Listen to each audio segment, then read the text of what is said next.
আমি একটা কবিতা বলছি।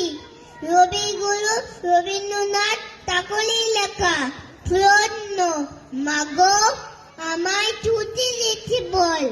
সকাল থেকে পড়েছি মেলা, এখন আমি তোমার ঘরে বেঁচে করবো শুধু ফোলা ফোলা খেলা। তুমি বলতো দুপুর এখন তবে না হয় যেন সত্যি হলো তাই।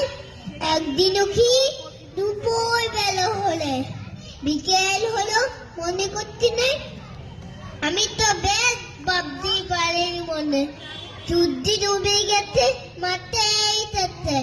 বাগদি বুড়ি টুকরে বই নিয়ে থাক তুলেছে, পুকুর দাঁড়িয়েছে আদায় হলো মাথায় কাছে তারা। তার খালি হয়ে এলো দিঘির জল, মাথায় থেকে সবাই এলো ফেলে, হাতে থেকে সবাই এলো ফিরে, মাটি থেকে এলো তাঁতি দল। মনে করো না উঠলো তাদের দয়া, মনে করো না তন্দে হলো যেন। রাতের বেলা দুপুর দুধে হয়, দুপুর বেলা রাত হবে না কেন? নমস্কার। ওয়াও, দেবব্রত।